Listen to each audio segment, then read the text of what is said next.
seperti kita dikucilkan di daerah itu gitu kan, karena kita biasa kan orang timur di sini itu kayak orang buton, dikatakan orang buton kayak dis kriminasi bukan sih, kayak orang buta gitu kan, rasis gitu. Dari situ saya bilang kayak challenge ke dia, terus kita ditanya gini, kamu kerja di mana, kayak likes di timur itu kalau kita kerja itu kayak orang yang nggak berada, tapi kebalikannya di Balikpapan kalau kita kerja itu, kalau kita nggak kerja itu kayak kita itu nggak punya skill gitu, nggak punya ilmu, nggak punya kemampuan untuk kerja. 6 bulan saya di Balikpapan, akhirnya saya punya kerjaan, dan di situ kayak strata kita naik tuh, kerja di mana, jadi orang ngobrolin. Kalau Lina pertama menitip karir di sebelum jadi guru di mana? Dulu pertama-tama memang ngajar, ada profil ngajar. Setelah 2 tahun ngajar, saya pindah ke SPN. Nah di SPN itu saya handle 2, yaitu bagian koperasi dan bagian keuangan, seperti itu. Dan di SPN itu 4 tahun saya betah, bahkan saya mau resign pun dari keuangan, bos keuangan itu nggak ngizinin, karena kan megang keuangannya susah kalau kita cari orang yang amanah di bidang keuangan. Nah qadarullah, karena pada saat itu saya juga sudah selesai kuliah dan ingin melanjutkan studi di luar kota pada saat itu, akhirnya dengan berat hati bos saya mengizinkan saya untuk resign, seperti itu. Akhirnya saya pindah ke ke Jogja, moving ke Jogja. Di Jogja itu nggak betah karena kan pas di Jogja kan vakum nih dari dunia pekerjaan. Kita selama di Balikpapan kuliah kerjaan kita kan gitu ya, kuliah kerja. Jadi kayak tiba-tiba nih calling orang tua untuk minta uang gitu kan, kayak aku nggak bisa deh kayak gini. Jadi setelah itu saya putuskan untuk udahlah balik lagi ke Balikpapan. Itu jadinya nyoba dengan skill, terus aku dengan penampilanku yang sekarang gitu, kira-kira apa ya pekerjaan yang pas untuk saya nggak bisa di front office lagi, ketemu dengan banyak orang gitu kan.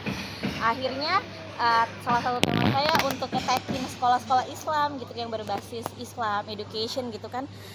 Dan itu saya belum ngerti sekolah swasta, sekolah SIT itu seperti apa. Nah terus saya ngomong dengan skill saya, otomatis kan harus backgroundnya agamis, ngerti gitu kan.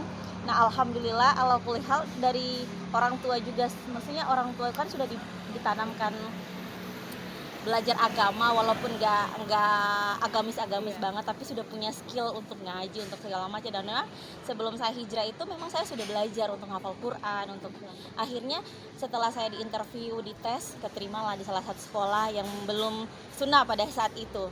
Setelah gabung di sekolah sebelumnya, karena menurut saya ada yang sekolah yang lebih sunnah gitu kan, akhirnya coba apply, dan dari sekian banyak yang apply, Allah takdirkan saya untuk kerja di situ.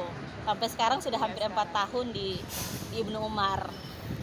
Berarti menitik karir di guru ini sudah 4 tahun? Sudah, kalau dihitung dari sekolah sebelumnya hampir 5 tahun. Hampir 5 tahun. Tapi sekolah yang ini sudah dari pandemik 2019. Ini sekolah yang sekarang kamu tempat mengajar swasta atau negeri? Swasta. Sekolah yang berbasis berbayar gitu.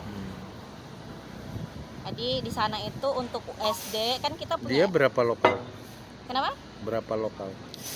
Lokal tempatnya maksudnya. Ya, kita punya ruang belajar. Ruang belajarnya kan cowok cewek dipisah ya. Jadi ada sekitaran kan 6, ada 7 ruang, 7 kan 6, ada 13 ruangan. 13 ruangan. Jadi akhwat sama ikhwan itu dipisah. Jadi banin banat dipisah sampai kelas 6. Jadi otomatis kalau 2 kelas 12 ya. Nah kebetulan ada satu kelas yang dia itu 3. Jadi banatnya 2, kelas untuk akhwatnya 2, kelas untuk baninnya 1. Jadi 13 ruangan. Gitu. Uang SPP-nya juga nggak dibilang mahal, nggak juga dibilang murah. Ya worth it lah. Itu sekitaran 1 juta per bulan SPP-nya.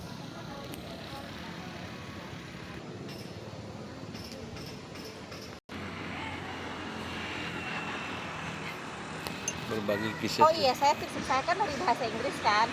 Nah, salah satu guru bahasa Inggris kan agak kurang tuh ya.